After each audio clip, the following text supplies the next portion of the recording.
তো আমি কখনো ভাবিনি যে আমি ক্যামেরার সামনে কাজ করব। ওকে, ও কখন ভাবোইনি? কখনো ভাবিনি ভাইয়া, না। মানে টিভিতে নাটক টাটক দেখে, সিনেমা দেখে মনে হয় ইচ্ছা ছিল, যখন ছোটবেলায় স্কুলে যেতাম তখন ওই যে জানালা দিয়ে তাকিয়ে দেখতাম যে বড় বড় বিলবোর্ড, আই উইশ আমার এরকম একটা সুন্দর ছবি থাকতো, কিন্তু এটা যে কখনো হবে এটা আসলে কখনো ভাবিনি। আমি যখন অ্যাটিটিউড নলটন দৌড়ের উপর করে, ওখানে আমার 3টা সিকোয়েন্স ছিল, তা আমি ভেবেছি যে এটা কেউ তো দেখবেই না, 3টা সিকোয়েন্স, তারপর এত ছোট ছোট, আমি কারোর চোখে পড়বই না।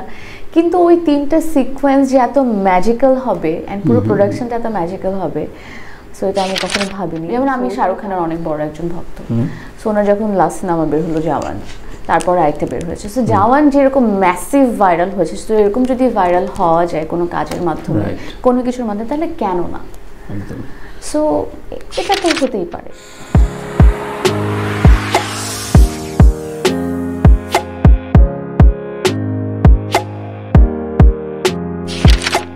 প্রিয় দর্শক, সবাইকে স্বাগত জানাচ্ছি কোলাহল নিবেদিত তানভীর তারেক শো। আমরা আজকে কথা বলবো এই দেশের অত্যন্ত জনপ্রিয় এক তরুণীর সাথে, অভিনেত্রী, মডেল, অনেক গুণের পরিচয়। ওর নাম সাফা কবির। সাফা, আমার নাম তানভীর তারেক, আমি তোমার ভক্ত। অনেকদিন পর দেখা হলো, মানে ইনফ্যাক্ট দীর্ঘ দিন ধরে আমি প্ল্যান করছি একটা আড্ডা হবে। কিন্তু এটা কি বলেন আপনি ভাইয়া, আমি আপনার অনেক বড় একজন ভক্ত। বলো, কেমন আছো? বলো। ভালো, আপনি কেমন আছেন? খুব ভালো। কেমন আছো শব্দে আসলে মূলত ইউজুয়ালি মন খারাপ থাকলে কি সাফা বলো যে না, মনটা ভালো নেই, আজকে আমার মন ভালো নেই? না না, আর না ভাইয়া, বলা হয় না মন খারাপ মানুষের কাছে। হ্যাঁ, আমি একটু অনেক বেশি, আমার মনে হয় ইন্ট্রোভার্ট, সো বলা হয়। সাফা তো আমাদের যাপিত জীবনে তো কেউই অভিনেত্রী হিসেবে পেশার জায়গাটা রাখে না। বাবা মার কি ইচ্ছা ছিল মেয়েকে? একদমই না, মানে it just like a magic happened, মানে আমি যে কখনো এখানে কাজ করব এটা আমি কখনো ভাবিনি। ইনফ্যাক্ট আমার ফ্যামিলি দূরে দূরে কেউ মিডিয়ার সাথে কানেক্টেড না। ইনফ্যাক্ট আমি এত শাই একটা পারসন, আই থিঙ্ক এটা আমার মার কাছ থেকে এসেছে, সে খুবই শাই, খুবই চুপচাপ। তো আমি কখনো ভাবিনি যে আমি ক্যামেরার সামনে কাজ করব। ওকে, ও কখন ভাবোইনি? কখনো ভাবিনি ভাইয়া, না। মানে টিভিতে নাটক টাটক দেখে, সিনেমা দেখে খুব ইচ্ছা ছিল, যখন ছোটবেলায় স্কুলে যেতাম তখন ওই যে জানালা দিয়ে তাকিয়ে দেখতাম যে বড় বড় বিলবোর্ড, আই উইশ আমার এরকম একটা সুন্দর ছবি থাকতো, কিন্তু এটা যে কখনো হবে এটা আসলে কখনো ভাবিনি। আচ্ছা আচ্ছা, তো আলাদিনের চেরাগে ঘষাটা দিল কি? আই থিঙ্ক এটা রান আউট ফিল্ম থেকে হয়েছে, বিকজ ওনারা 2013 সালে একটা টেলিফিল্ম বানিয়েছেন অ্যাটিটিউড নলটন দৌড়ের উপর, যেটা থেকে আমার আসলে পথযাত্রা শুরু। তো তখন ওনারা এরকম আসলে একটা ক্যারেক্টারের জন্য একটা আর্টিস্ট খুঁজছিলেন, সো র্যান্ডমলি আমাকে তারা অ্যাপ্রোচ করেন, অ্যান্ড আমি তখন আমার বাবাকে জিজ্ঞেস করি, এবং বাবা বলেন যে তোমার যদি মনে হয় তুমি করো, let's give it a try, তুমি দেখো তোমার কেমন লাগে। সো ওখান থেকে কিভাবে যেন সব হয়ে গেল। রাইট, এই কথাগুলো অনেকবার বলেছো, তারপর আমি নিলাম ইচ্ছে করে। তারপরও সাফা প্রথম পপুলারিটি বা ফেমটা ক্যারি করলা কখন, মানে ফিল করলা কখন, মানে কিভাবে? যখন ভাইয়া স্কুল, মানে ইউনিভার্সিটিতে মানুষজন আমাকে চিনতো, কলেজে চিনতো, সো রাস্তা দিয়ে গেলে বলতো বাড়িয়ালির মেয়ে, তোমাকে ওখানে দেখা গেছে। তো তখন থেকে আমার মনে হতো যে আচ্ছা ঠিক আছে, মানুষ তো আমাকে চিনতে, বিকজ আমি যখন অ্যাটিটিউড নলটন দৌড়ের উপর করে, ওখানে আমার 3টা সিকোয়েন্স ছিল, তা আমি ভেবেছি যে এটা কেউ তো দেখবেই না, 3টা সিকোয়েন্স, তারপর এত ছোট ছোট, আমি কারোর চোখে পড়বই না।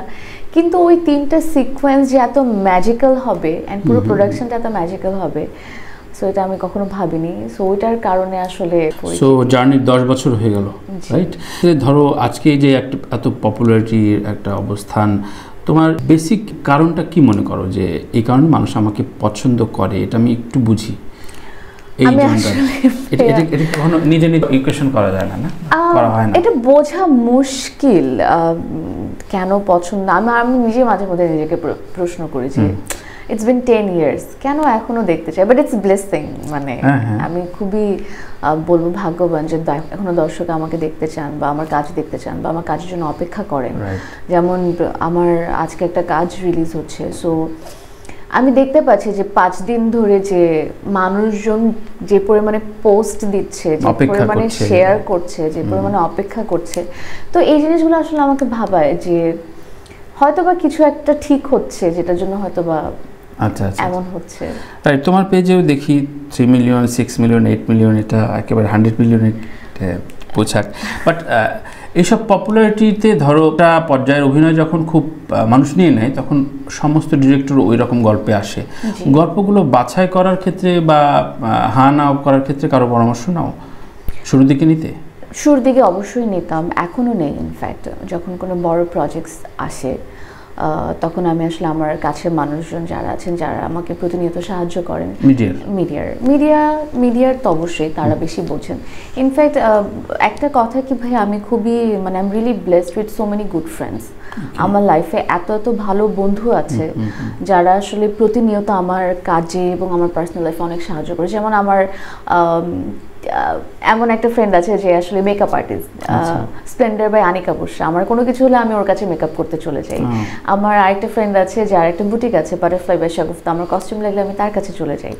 আমার বেশ কিছু ডিরেক্টর বন্ধু আছেন যাদের কাছে আমি পরামর্শ নেই, এবং অ্যাক্টিং বেসিসে যেহেতু আমি কোনো শিক্ষা প্রতিষ্ঠান থেকে আসিনি, আমার ব্যাকগ্রাউন্ড অ্যাক্টিং না, সো আমাকে প্রতিনিয়ত শিখতে হয়, চর্চা করতে হয়, তোর তা একা সম্ভব হয় না। সো আমি তাদের কাছ থেকে চর্চা নেই।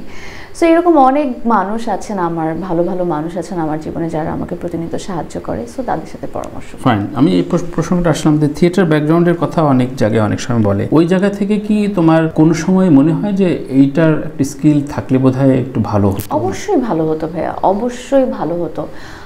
এটা যত দিন যাচ্ছে তত বেশি মনে হচ্ছে। আই উইশ এটা আমি আমার ক্যারিয়ারে 10 বছর চলে গেছে। সো এটা যদি আরেকটু আগে জানতে পারতাম বা আগে শিখতে পারতাম তাহলে হয়তো আমি আরেকটু বেটার করতে পারতাম বা আরেকটু সহজ হয়ে যেত।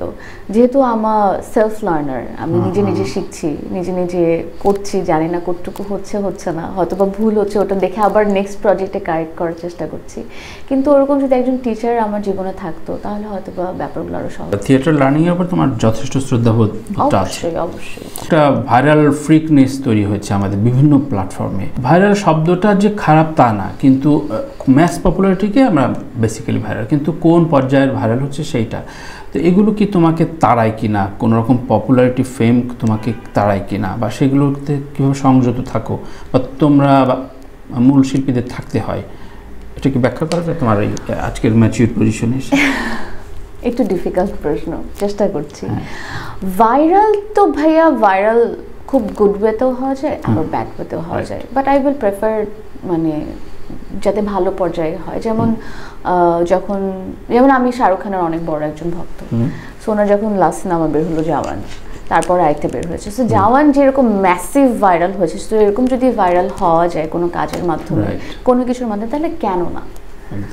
সো এটা তো হতেই পারে।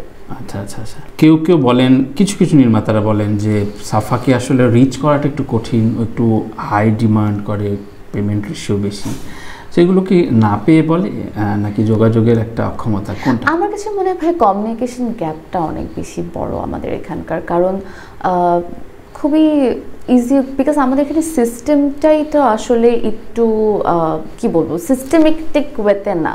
যেমন আমি যদি বলি আমি একজন আর্টিস্ট, আমি আসলে আমার সব কিছু করছি, আমি আসলে সব কল রিসিভ করছি, আমি আমাকে ম্যানেজ করছি, আমি সব ডিলিংস করছি, আমি আমার নিজের কস্টিউম গুছাচ্ছি, আমি আমার নিজের কস্টিউম করছি, আমি নিজের মেকআপ করছি, সব কিছু আমি করছি। এন্ড অফ দ্য ডে আমি তো একটা মানুষ, অ্যান্ড যখন আমি এত কিছু একসাথে করি তখন কিন্তু আমি আমার কাজটা প্রপারলি করতে পারি না, ডিফিকাল্ট। সো আমার কাজটা যখন প্রপারলি করতে হয় তখন কিন্তু আমার এগুলো সব কিছুকে বাদ দিয়ে করতে হয়। সো তখন দেখা যায় হচ্ছে ফোনের ব্যবহারটা খুব বেশি হয় না। সো খুব স্বাভাবিক, আমি যখন কাজে থাকি ফোন ব্যবহার না করতে পারি, আমাকে রিচ করাটাও ডিফিকাল্ট। সো একটা মানুষ, আর এটা খুবই স্বাভাবিক ভাইয়া, এটা আমি নিজেও বুঝি। ধরেন আমি আপনাকে 5 দিন ফোন দিলাম, আমি আপনাকে পেলাম না, আমার নিজেরই খারাপ লাগবে, আমার ভালো লাগবে না। সো আমি আদার সাইডটাও বুঝি, আমার সাইডটাও বুঝি, বাট দ্য প্রবলেম ইজ আমাদের এই আর্টিস্ট ম্যানেজমেন্ট ইস্যুটা it's very difficult. I wish এটা একটু আমাদের দেশে একটু প্রপার ওয়েতে হতো, একদমই নেই। আই উইশ আমার একটা ম্যানেজার হতো। এবং আমি এই সাইডটাও দেখেছি যে ম্যানেজার থাকা সত্ত্বেও ম্যানেজারকে আসলে ওই রেসপেক্টটা দেওয়া বা তার সাথে কমিউনিকেটটাও আসলে মানুষ খুব ইজিলি করতে চান না। দে আর লাইক দে প্রেফার টু মানে ডিরেক্ট আর্টিস্টের সাথে কমিউনিকেট করা, যে আমার ম্যানেজারের সাথে কেন কথা বলবো, আমি ওর সাথে কথা বলবো, বিকজ ইটস ভেরি ইজি, ওর সাথে আমার পরিচয়, আমি ওর সাথে কথা বলবো। কিন্তু ধরো সিঙ্গার হিসেবে জেমস ভাই দীর্ঘদিন, আমাদের এখানে নুসরাত ফারিয়া গত প্রায় 7-8 বছর ধরে ম্যানেজার ডিল করছে, ও এসব অব্লিগেশন পড়েছে, এখানে এসে বলেছে যে ভাই আমাকে অনেক অহংকারী বলে, কেউ বলে ম্যানেজার, আমার ম্যানেজারকে অনেক ধমক গালিগালাজ শুনতে হয়। সো এইসব ভয় তো তোমাদেরও তাড়ায় নিশ্চয়, মানে একটু তো তাড়ায়, বাট আই রিয়েলি হোপ যে আমাদের পুরো মিডিয়া অ্যান্ড সিস্টেমটা they will adopt it, and I really hope আরও আমরা বেটার কিছু করতে পারবো এটার মাধ্যমে। রাইট, খুবই জরুরি।